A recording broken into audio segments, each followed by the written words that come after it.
नमस्कार, आप देख रहे हैं जम्मू लद्दाख विजन। इस समय कोविड महामारी न केवल देश में बल्कि जम्मू कश्मीर में किस तरह से एक एक कर लोगों को अपनी गिरफ्त में ले रहा है, ये किसी से भी छिपी हुई नहीं है। और अब इस समय अगर हम बात करें तो हम सेकंड वेव से डील कर रहे हैं, और सेकंड वेव में अगर हमारा ये हाल है तो सोचिए अगर थर्ड वेव भी एंटर करती है तो वो कितना नुकसान पहुंचाएगी। खासतौर पर कहा जा रहा है कि जो थर्ड वेव है वो छोटे बच्चों के लिए बेहद ज़्यादा खतरनाक साबित होगी। ऐसे में अपने घर के बच्चों को किस तरह से इस संक्रमण से बचाना है और क्या क्या उपाय आपको करने होंगे अगर हम थर्ड वेव में एंटर करते हैं, और सेकंड वेव में भी जो एक खतरा बच्चों के ऊपर बना हुआ है उससे किस तरह से डील करना है, इन सब मुद्दों पर आज बातचीत करने के लिए हमारे साथ सीनियर चाइल्ड स्पेशलिस्ट डॉक्टर अनुमोदन जी हैं। उनसे जानेंगे कि आखिर क्या क्या रिपरकशंस इसके कोविड-19 के बच्चों पर हो सकते हैं और किस तरह से उनको डील करना पड़ेगा। खासतौर पर जो नवजात बच्चे हैं, जो जिन्होंने अभी अभी जन्म लिया है, उनको किस तरह से इस महामारी से बचाना होगा और थर्ड वेव में उनके लिए खतरा कितना बढ़ जाता है। डॉक्टर साहब हमारे साथ मौजूद हैं। डॉक्टर साहब बहुत बहुत स्वागत है जम्मू लद्दाख विजन में आपका। Thank you Raman ji. सबसे बड़ा सवाल यही है कि अभी तक हम डील कर रहे थे कि एडल्ट लोग ज़्यादा इसके संक्रमण में आ रहे थे। फर्स्ट वेव में हमने देखा, हमने इससे लड़ा भी और काफ़ी हद तक उस पर काबू भी पाया, लेकिन अब सेकंड वेव जो है वो कहीं ना कहीं बेकाबू होती हुई नजर आ रही है, क्योंकि मोर्टेलिटी रेट जो है वो हर दिन एक नया आंकड़ा बना रहा है, एक नया इतिहास बनाता जा रहा है, न केवल देश में बल्कि जम्मू कश्मीर की भी बात करें।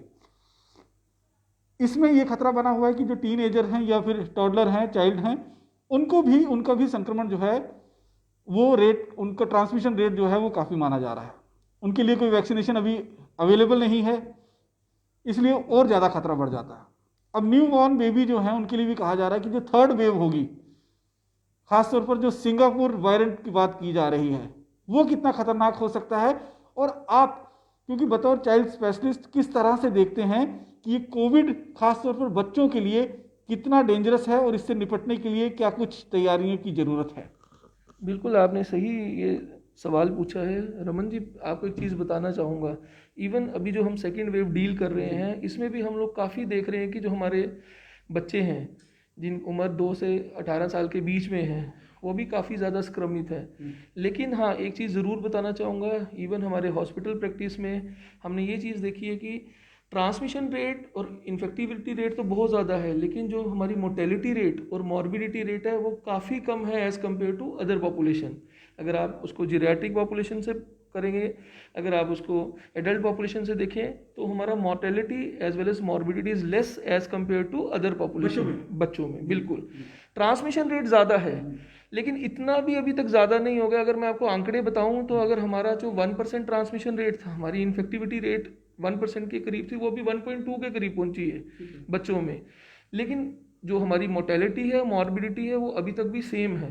तो हमें जो सारी चीज़ें, अगर एक आपको तथ्य बताऊं कि ये हर चीज़ का हमारा एक ही इलाज है, SMS, जो हमारा बेसिक फंडा है कोविड को डील करने के लिए, जिसमें हमें सैनिटाइजेशन करना है, मास्क को पहनना है और हमें अपने जो कोविड अप्रोप्रिएट बिहेवियर है उसको लेके चलना है। तो ये सारी चीज़ें बच्चों पे भी लागू होती हैं। हाँ, बात रही new born population, that is quite different. उनको ना मास्क डलवा सकते हैं, ना आप उसको सैनिटाइज उनको बोलेंगे, क्योंकि they don't know what to do, they are dependent on their parents.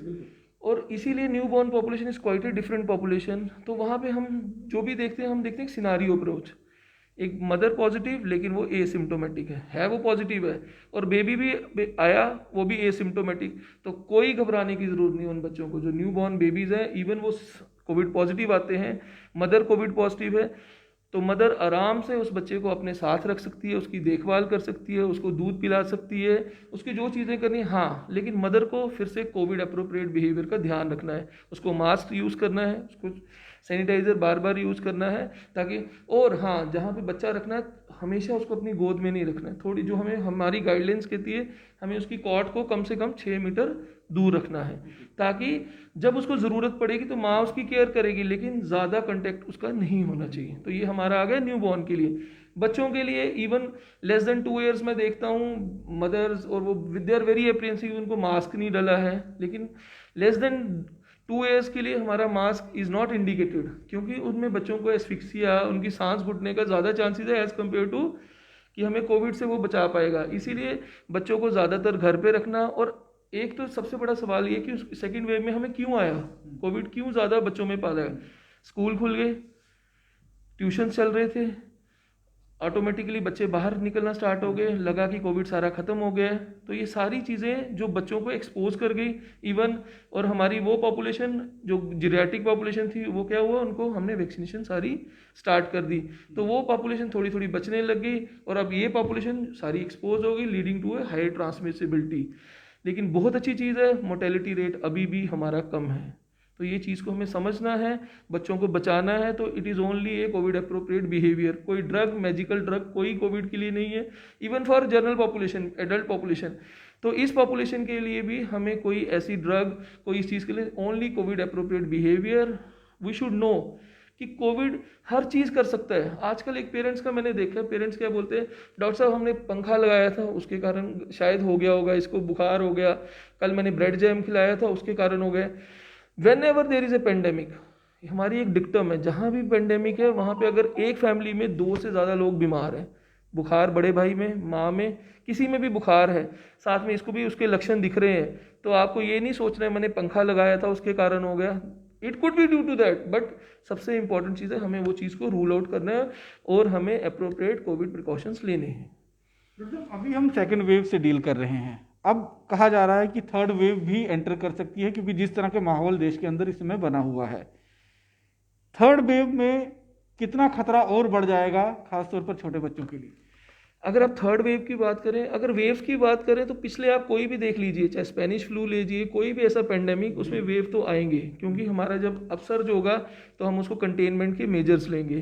Containment के मेजर्स हमारे पास फार्मास्यूटिकल है, एक नॉन फार्मास्यूटिकल है। अगर सरल भाषा में बोलूँ, फार्मास्यूटिकल दवाई से हम कंटेनमेंट कर रहे हैं, नॉन फार्मास्यूटिकल जैसे हम अप्रोप्रिएट बिहेवियर से कर रहे हैं।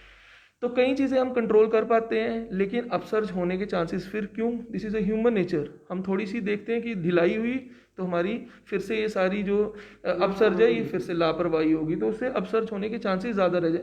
सिमिलरली, लेकिन मैं एक चीज़ बताऊं, जो हम फर्स्ट वेव से डील कर रहे थे और सेकेंड वेव में जो हमारा लैकनेस था, लैक्यूनेस थे, अब मुझे लग रहा है patients are more knowledgeable now. उन्होंने ये समझ लिया है कि सेकेंड वेव अगर इतनी डिवास्टेटिंग है, और किड्स के लिए parents they are very much apprehensive no. अभी से क्वेश्चन स्टार्ट कर दिया उन्होंने, डॉक्टर साहब कि अगर हमारी थर्ड वेव तो हमें क्या प्रिकॉशंस लेने। तो बेसिक मंत्रा थर्ड वेव के लिए वही रहेगा कि हमें अपना कोविड अप्रोप्रिएट बिहेवियर, बाहर बच्चों को लेके जाना नहीं है, स्कूलिंग के लिए ज़्यादा प्रॉब्लम नहीं शो करनी है कि मेरा बच्चा पीछे रह जाएगा, क्लास नहीं पढ़ेगा। अगर जान है तो जहान है। तो अगर हम ये बोलेंगे कि हमें नहीं, स्कूलिंग ज़्यादा ज़रूरी है, उसकी पिकनिक ज़्यादा ज़रूरी है, बर्थडे पार्टी ज़रूरी है, तो ये चीज़ें हमें ऐसी जगह ले जाएंगी जहाँ से वापस लाना मुश्किल है। तो इसीलिए ये अच्छा टाइम है। अभी government of India, government of Jammu and Kashmir, ये सारे इस टाइम मिलकर काम कर रहे हैं। एज ए सिटीज़न हमारी रिस्पॉन्सिबिलिटी है कि इस चीज़ को हमें मेंटेन करना है। इवन मोर एग्रेसिवली हमें ये सारे कंटेनमेंट मेजर्स करने हैं। अपने बच्चों को फालतू का कहीं बाहर नहीं जाने देना, उनको अपने अंदर ही रखें, उनके साथ दूसरी चीज़ें करें, जो हमारे हाउस होल्ड प्लेज है वो कीजिए, ताकि उनको जो मेंटल डिस्टर्बेंस। आपको एक चीज़ बताना चाहूँगा, एक बच्चे को घर में रखना बहुत मुश्किल है। अगर आप कहें कि मैं एज ए डॉक्टर तो मैं बोल रहा हूँ, लेकिन एज ए फादर अगर मैं देखता हूँ तो एक अपने बेबी को अंदर रखना बहुत मुश्किल है।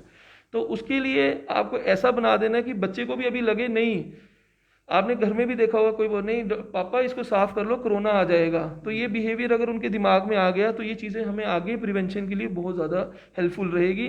और थर्ड वेव को डील करने के लिए, जैसे आपने बताया कि सिंगापुर वेरिएंट है, कोई ब्रिटेन वेरिएंट है, आंध्र प्रदेश वेरिएंट है, so many variants are there. लेकिन हम जो इस वायरस के लिए होते हैं, ये जो क्लास ऑफ वायरस है कोरोना विरिडी में, हम इसमें हमेशा देखते हैं यहाँ पे 2 चीज़ें हमें एज ए साइंटिफिक तरीके से बताना चाहूँगा। हम बोलते हैं ड्रिफ्ट और शिफ्ट। ड्रिफ्ट में थोड़ा बहुत हो सकता है, शिफ्ट होता है कि पूरा ही आपने वो चेंज कर दिया। तो ऐसा कुछ नहीं अभी तक हुआ है, कोई ऐसे शिफ्ट नहीं हो गया कि वायरस का इतना ज़्यादा पैथोजेनिक हो गया है। हाँ, ट्रांसमिसिबिलिटी रेट ज़्यादा हुई है क्योंकि हम लोगों ने वो बिहेवियर को अडॉप्ट नहीं किया और छोड़ दिया जल्दी से। तो बेसिक मंत्रा वही बार बार बोलूँगा, सैनिटाइज, मास्क और अपने आप को जितना हो सके अभी तक घर में रखें। ज़रूरत नहीं है तो बाहर बच्चों को ना लेके जाएं।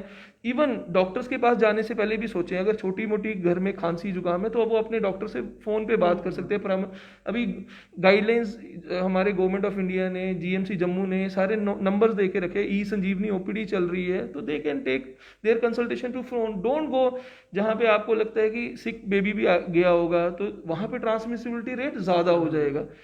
तो 3-4 लापरवाहियाँ जो मैं देख रहा हूँ बच्चों के कारण, ओल्ड एज में प्रॉब्लम ज़्यादा आ रही है। बच्चों को सिम्टम डेवलप होते हैं, पेरेंट्स थिंक ये कोविड नहीं है क्योंकि वो एग्री नहीं करना चाहते। वो बेबी क्या करेगा, अपनी दादी के पास जाएगा, वो उनको इन्फेक्ट करेगा, वो अपने पेरेंट्स के साथ रहेगा, वो उनको तो ऐसे चेन हमारी चलती रहेगी। तो इसलिए ये समझना ज़रूरी है, बच्चे इन्फेक्ट होते हैं और मोर रैपिडली होते हैं। ऐसा नहीं है कि हमारे बच्चे इन्फेक्टेड नहीं है, हाँ उनके सिम्टम्स हैं वो बड़े माइल्ड से हैं। लूज मोशन हो गया, थोड़ी 1-2 दिन के लिए बुखार हुआ, पेरेंट्स थिंक सब कुछ ठीक हो गया, डॉक्टर साहब ने एक दवाई दी तो ठीक हो गया, लेकिन ये कोविड के लक्षण हो सकते हैं। तो आपको उसी टाइम आइसोलेट करना है along with your children so that our adult age population can not be expose. तो मैं यही क्वेश्चन आप पर आना चाहता था कि एडल्ट्स के तो क्या सिम्टम्स होंगे कोविड को लेकर, ये हम सब जानते हैं, लेकिन चिल्ड्रन जो छोटे बच्चे या फिर नैनोटल जो बच्चे हैं उनके अंदर किस तरह के सिम्टम्स आएंगे जो हमें पता लगे कि नहीं ये कोविड के लक्षण हैं? बिल्कुल, पहले मैं जाऊंगा न्यूबॉर्न के लिए। जो न्यूबॉर्न बेबीज होते हैं उनके जो सिम्टम, जो उनकी नॉर्मल बीमारियां हैं वैसे ही रहेंगी। हमने देखा है कि जैसे बच्चों में बड़ा कॉमन हम बोलते हैं, एक तो होता है टर्म बेबी को तो प्री टर्म बेबी। एक चीज़ समझाना चाहूँगा, जो पूरे टाइम पे पैदा हुआ 37 हफ्ते के वो टर्म बेबीज़ है, जो थोड़ा कम हुआ pre term, pre mature baby जिनको बोलते हैं, नवजात शिशु। उसमें प्रॉब्लम क्या, प्री मेच्योर में रेस्पिरेटरी डिस्ट्रेस जिसे हम बोलते हैं सांस तेज हो जाना, तो वो कोविड के लक्षण भी हो सकते हैं, वो नॉर्मल आरडीएस के लक्षण भी है। इसी तरह बच्चों में हमारे पास बच्चे ठंडे हो जाते हैं, नीले पड़ जाते हैं, वो सारे लक्षण कोविड के भी हो सकते हैं और नॉर्मल डिजीज़ के भी होते हैं। इसीलिए प्री मेच्योर बेबीज़ के लिए तो हमारी आंखें एकदम सतर्क रहती है कि ये कोई भी बेबी ऐसा मिस नहीं होना चाहिए। और रह गया टर्म बेबी, उसमें ज़्यादा सिम्टम अभी तक कोविड के कारण हमने नहीं देखे हैं। इवन टर्म प्री टर्म जितने भी बेबी हैं उनका जो डिजीज़ पैटर्न है वो बड़ा माइल्ड है। वो जो हमारी सिम्टोमेटिक ट्रीटमेंट होती है, अगर आप आरडीएस की बात करें, वेंटिलेशन की रिक्वायर्ड है तो उसको मिलेगी तो वो ठीक हो जाएगा। Even he is a Covid positive. 2-3 ऐसी केसेस हमने देखे हैं, इवन हमने मैनेज भी किए हैं, जिनमें हमें ज़्यादा हायर जो हम बड़े fancy names of drugs like remdesivir, tocilizumab, ये सारे ड्रग्स हमें नियोनेट पे अभी तक ज़रूरत नहीं पड़ी है। 1-2 केस में हमने देखा है कि स्टेरॉइड्स आर हेल्पफुल, लेकिन अगर लॉन्ग टर्म की बात की जाए तो हमें कोई इन ड्रग्स से ज़्यादा बेनिफिट नहीं हो रहा है। और ये बेबी अपने आप ही with the passage of a time, with the good supportive care, ये बच्चे ठीक हो जाते हैं। तो न्यू बॉर्न की तो ये रही। अब आपकी बात आ गई कि इसको चिल्ड्रन में जो लक्षण की बात करें, जो मोस्ट कॉमन जो हम लक्षण देख रहे हैं इन बच्चों में, वो डायरिया आ रहा है अभी। रेस्पिरेटरी डिस्ट्रेस जिसे सांस तेज, सेचुरेशन कम हो जाना, एज ए प्रेजेंटिंग कंप्लेंट बड़ा कम देखा गया है। आप देखेंगे fever and loose motion, these are the most common symptoms which we are in country in this state. Jammu जो हमारा यूटी है, यहाँ पे हम लोग यही देख रहे हैं, baby has in loose motion, fever, vomitings. Respiratory distress हाँ 2-3% पेशेंट्स में आता है, लेकिन इतना ज़्यादा उसमें नहीं है, और ये लक्षण बड़े माइल्ड से हैं, और ये 3-4 दिन सिम्टोमेटिक केयर से आराम से ठीक हो जाते हैं। तो मैं ये कुछ जानना चाहता था आपसे कि जो कोविड का साइकिल एडल्ट में है वो 14 दिन से 28 दिन के बीच में होता है, तो जो चिल्ड्रन है, जो बिलो 12 ईयर्स बच्चे हैं, उनके अंदर ये साइकिल कैसा रहता है? उनका साइकिल सेम है। अभी ये तो ऐसा कोई पॉपुलेशन नहीं है हमारी जो कि हम बोल सके उनका साइकिल डिफरेंट है। जो कोविड की इन्फेक्टिव इंक्यूबेशन पीरियड जिसे हम कहते हैं, ये हमेशा 2 से 14 दिन ही रहता है। 28 दिन का हम पहले बोलते थे वो क्या can transmit a virus to another person, but is not. जैसे जैसे हम कोविड को और पढ़ते जाएंगे, कोविड एक न्यू बीमारी है, हमारे पास इतना ज़्यादा डाटा नहीं है कि हम बोलें कि न्यू बॉर्न की उसका इंक्यूबेशन पीरियड इतना है, चाइल्ड का इतना है, एडोलेसेंट का इतना है। लेकिन एज ए होल अगर हम जनरलाइजेशन करें तो अभी भी आपको यही मान के लेके चलना है कि 2 से 14 दिन के अंदर बच्चे को लक्षण आ सकते हैं, और उसकी ट्रांसमिसिबिलिटी 14 दिन के बाद घटती जाती है, और उसके बाद वो नॉन इन्फेक्टिव हो जाता है। तो इसके साथ साथ मैं ये भी जानना चाहूँगा कि जिस तरह से जो अभी हम एट प्रेजेंट भी, कल मैंने डीन मैम का एक इंटरव्यू किया था, उन्होंने कहा कि जो सेंटर से टीम आई थी संडे को हमारे जम्मू कश्मीर में, खासतौर पर जम्मू में एग्जामिन करने के लिए, जो जांच हुई है उसमें पता चला कि यूके प्लस अमेरिका का कोई मिक्स वेरिएंट जो है, म्यूटेंट जो है, इस समय जम्मू में मौजूद है, जिसकी वजह से मोर्टेलिटी रेट ज़्यादा हो रही है। अब तीसरे वेव में बात कही जा रही है, कल जिस तरह से दिल्ली के चीफ मिनिस्टर अरविंद केजरीवाल साहब ने भी कहा कि सिंगापुर की फ्लाइटों को रोक देना चाहिए, वहां से आना जाना रोक देना चाहिए, क्योंकि अगर सिंगापुर की म्यूटेंट जो है वो भारत में आता है तो चाइल्ड में इसका ट्रांसमिशन रेट बहुत ज्यादा बढ़ जाएगा। इसमें डिफरेंस क्या है यूके अमेरिका म्यूटेंट और सिंगापुर? ये रमन जी एक चीज़ बताना चाहूँगा, डिफरेंस अगर हम म्यूटेंट के पीछे चलेंगे तो हम एपिडेमोलॉजिकल प्रोफाइल को देखते रहेंगे, उससे डर और पैदा होगा, उससे चीज़ें और मुश्किल आएंगी। एक चीज़ समझने की ज़रूरत है, म्यूटेंट क्या है, वो सिंगापुर का है, वो ब्रिटेन का है, वो जम्मू का है, क्योंकि ये म्यूटेट होता रहेगा, ये इसका नेचुरल हिस्ट्री है वायरस की। वो वायरस कभी भी एक तरह का नहीं रहता है। जो हम नॉर्मल कोल्ड वायरस है, हमारे जो नॉर्मल इन्फ्लुएंजा के वायरस है जिसके लिए वैक्सीनेशन और ये भी सिमिलरली बिहेव करते थे एक टाइम पे, जब तक इनकी वैक्सीनेशन नहीं हुई थी तब हम म्यूटेंट के बारे में कंसर्न करते थे। एक चीज़ को सोचना है म्यूटेंट के बारे में कंसर्न करने की, हाँ इनिशियल जब हम कंटेनमेंट की मेजर्स लेते हैं, अगर आप कोई सोशल मेडिसिन के अगर आप प्रोफेसर हैं कि वो जब ये बातें करेंगे कि म्यूटेंट ये है या हाँ ये ठीक लगता है कि क्योंकि हमें स्ट्रेटेजीज बनानी है एट ए नेशनल लेवल जिसमें आपको सारे इन्वॉल्व करने हैं, वहाँ पे म्यूटेंट ठीक लगता है। लेकिन जब हम क्लिनिकल ग्राउंड्स पे हम नीचे सतह पे काम करने को देखते हैं तब हमारे लिए म्यूटेंट नहीं है, it is only symptomatic treatment जो काम करती है। लेकिन ट्रीटमेंट से पहले क्या मैंने बताया, प्रिवेंशन। एक बड़ी ओल्ड डिक्टम है, prevention is better than cure, और जो इसमें बिल्कुल लाजमी है। अगर हम प्रिवेंट करते हैं तो कोई भी म्यूटेंट आ जाए कुछ नहीं कर पाएगा। अगर आप प्रिवेंट नहीं करते हैं तो छोटा सा म्यूटेंट भी can lead to a deadly thing in that patient, can lead to a mortality. क्योंकि सिर्फ वायरस का म्यूटेशन होना वो नहीं है, जब डिजीज होती है उसमें होस्ट अलग से रहता है, इन्वायरमेंटल अलग से रहता है और एजेंट अलग से, ये तीन चीज़ें हम बोलते हैं, होस्ट, एजेंट और इन्वायरमेंट। अगर होस्ट एज ए होस्ट अगर मैं किड हूँ, अगर मेरी इम्यूनिटी अच्छी ही नहीं है, मैं क्रॉनिक किडनी डिजीज से हूँ, मुझे हार्ट की प्रॉब्लम है, तो म्यूटेंट जो नॉर्मल म्यूटेंट जो आया था पहले वो भी अगर नॉर्मल वायरस है वो भी मुझे एक लीदल रिएक्शन करके can lead to a death in such kind of a person. लेकिन एक बेबी है जो बिल्कुल हस्ट पुस्ट है, he is taking good diet, he is very well versed with all these precaution measures, उसकी फैमिली उसको हर चीज़, तो even Singapore mutant, Britain mutant can not do anything अगर हमारी ये सारी कंटेनमेंट जो हमने मेजर्स हैं these are proper in establishment. तो इस चीज़ को जानने की ज़रूरत है कि सिर्फ नाम सुन के म्यूटेंट के लिए हमें डरना है, डर की कोई ज़रूरत नहीं है।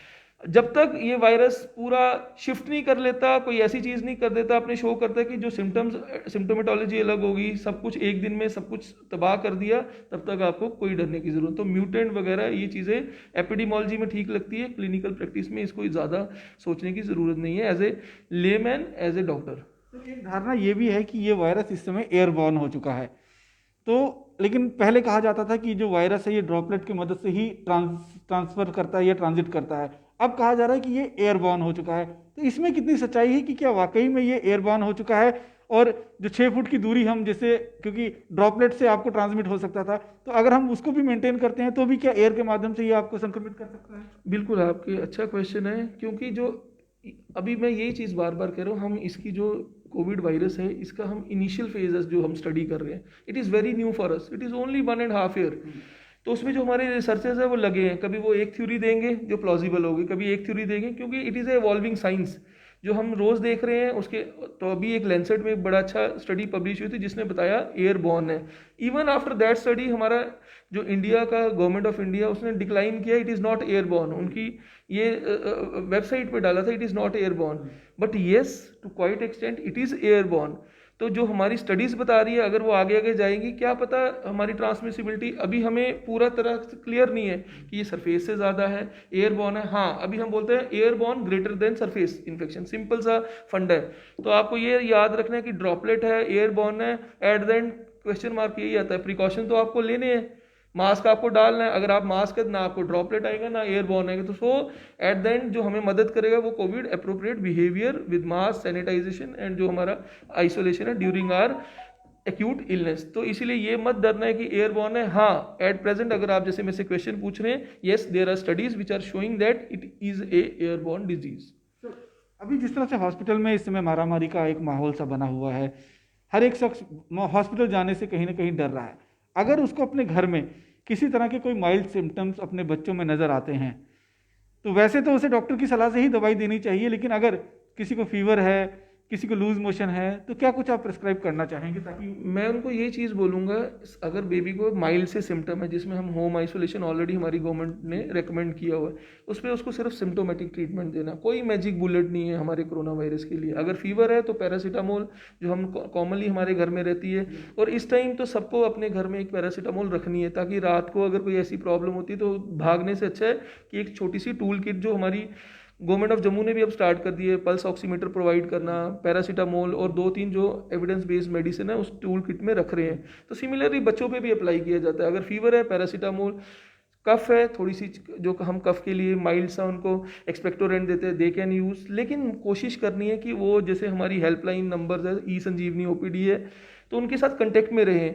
तो excess of medication is always dangerous. So ये नहीं है कि जैसे किसी ने बोला ये वाली फलाना मेडिसिन खा लो, ये खा लो, self medication is dangerous, so avoid it. लेकिन येस यू कैन यूज़ जो हमारी over the counter paracetamol drug है टू गेट फीवर सप्रेस्ड, उससे कर सकते हैं। माइल्ड सा हम एंटी ट्यूसिव अगर यूज़ करने की उसको ज़रूरत है तभी करें, और कोई वंडर ड्रग या कोई मैजिक बुलेट कोरोना वायरस के लिए नहीं है। ये भी धारणा रहती है कि ये जानना चाहेंगे लोग कि एडल्ट्स की जो इम्यूनिटी होती है वो ज़्यादा स्ट्रांग होती है बच्चों से। क्या ये रहता है कि बच्चों की इम्यूनिटी ज़्यादा स्ट्रांग रहती है या एडल्ट्स की इम्यूनिटी ज़्यादा स्ट्रांग? ये गलत धारणा है कि एडल्ट की इम्यूनिटी बच्चों से ज़्यादा स्ट्रांग है। एडल्ट जो हमारे न्यूनेट पॉपुलेशन है इसकी इम्यूनिटी सबसे ज़्यादा है। ऐसा डरने की बात नहीं है कि इसको इम्यूनिटी नहीं है। हमारे ये चीज़ सोचने की ज़रूरत है, हमारे पास 2 किस्म की इम्यूनिटी है। एक इननेट है जो बॉडी ने खुद को दी है, एक एडाप्टिव इम्यूनिटी है। आपने देखा होगा थोड़ा सा बुखार आया बच्चे को 1 दिन में ठीक हो जाता है। हमने सोचा ये ऐसा क्यों हो गया, एडल्ट में तो ठीक नहीं हो रहा है, बच्चों में हो रहा है। क्यों? क्योंकि उसकी innate immunity is much better.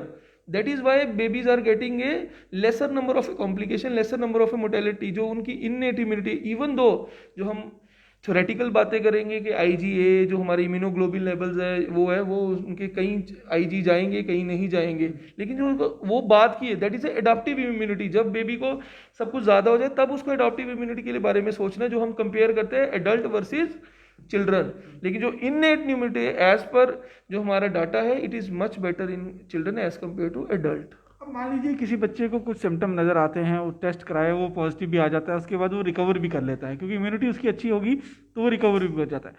अब पोस्ट कोविड बहुत सारी कॉम्प्लिकेशंस हो रही हैं, उनसे निपटने के लिए क्या कुछ करने की जरूरत है? जैसे पोस्ट कोविड कॉम्प्लिकेशन जो बच्चों में हमने देखी है उसमें हम एक टर्म यूज़ करते हैं मिस्क, ठीक है, multiple inflammatory syndrome in children. जो हमारा पोस्ट कोविड कॉम्प्लिकेशंस है वो आपको 3 से 6 हफ्ते में बेबीज़ में आ सकती है पोस्ट कोविड।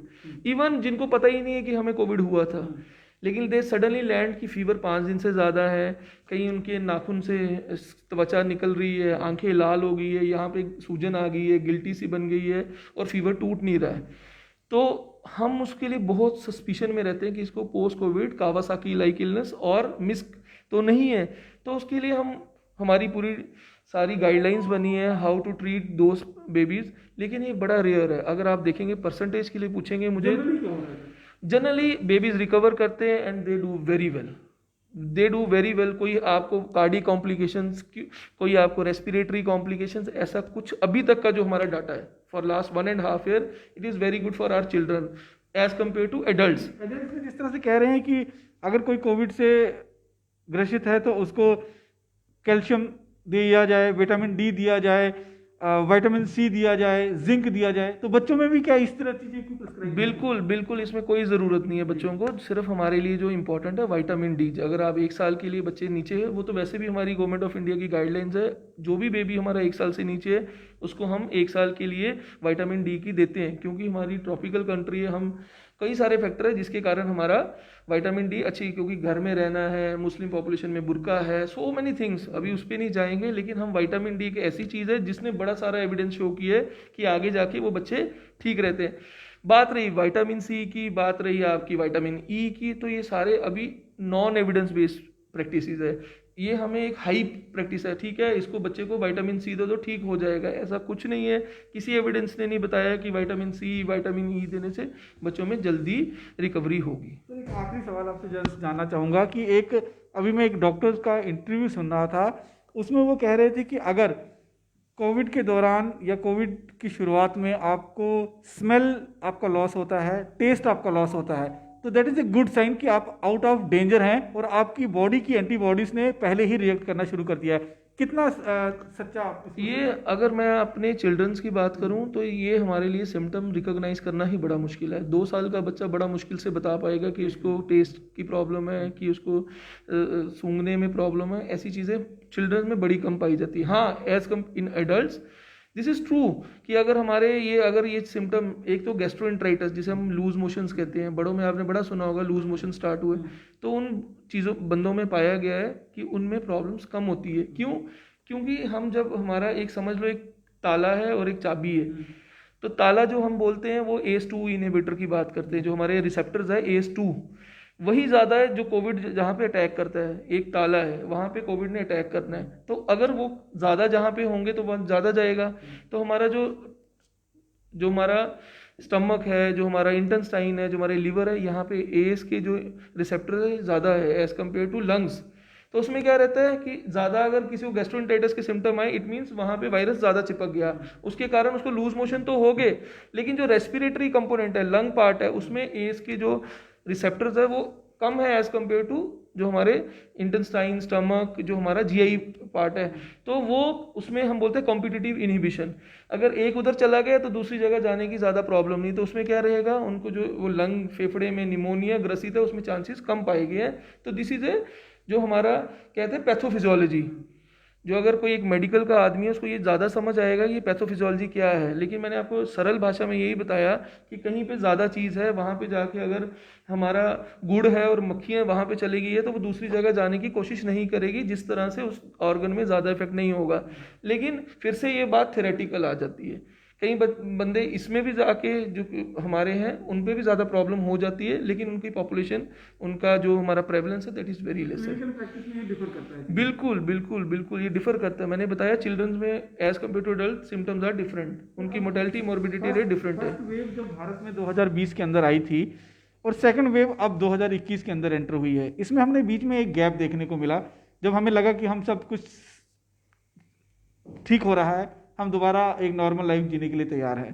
अचानक ये सेकंड वेव, अब थर्ड वेव की बात कही जा रही है, तो ये क्या थर्ड वेव और सेकंड वेव में भी कोई गैप नजर आएगा, या हमें कैसे पता चलेगा कि हम थर्ड वेव के अंदर जो है वो एंटर करें? हमेशा जब भी वेव आई वहाँ पे गैप आपको मिलेगा, क्योंकि अभी हमने प्रिवेंटिव मेजर स्टार्ट कर दिया। अब आप देखिए, आप लोग, गवर्नमेंट, डॉक्टर्स कितना काम कर रहे हैं जस्ट कि हम इसको प्रिवेंट कर सकें। अब देखा होगा आपने, सड़कों पे अगर आप जाते हैं तो आपको मास्क के बिना कोई नहीं मिलता है, लेकिन यही चीज़ 6 महीने पहले देखते तो कोई मास्क का यूज़ नहीं हो रहा था, भर भर के शादियों पे लोग जा रहे थे। तो ये सारा मेजर्स के सीधा हमारा शूट आउट हो गया। तो सिमिलरली जब हम ये मेजर्स कर रहे हैं, आपको अभी पता लगेगा पीक आ गई है, पीक के बाद आपको लगेगा डिक्लाइनेशन हो गई है, फिर हम लोग ये भूल जाएंगे, फिर हम ये अप्रोप्रिएट भूल जाएंगे, और फिर आपको एक समय में पीक आएगा और हम उसको टर्म दे देंगे third wave. This is a wave. So how we nomenclature it is like this. जब हम लोग अपना बिहेवियर भूल जाएंगे तो nature will take its toll. तो हमें ये समझना है कि ये अभी नहीं जाएगा कोविड, ये 1 साल, 5 महीने, third wave, fourth wave, 5 wave, ये चलती रहेंगी जब तक हम इससे जीना और हमारा एंटीबॉडी आ नहीं जाएगा। जब हमारे पास जो हमारी वैक्सीनेशन है ये फुली वैक्सीनेटेड, और India as a whole country is a big country.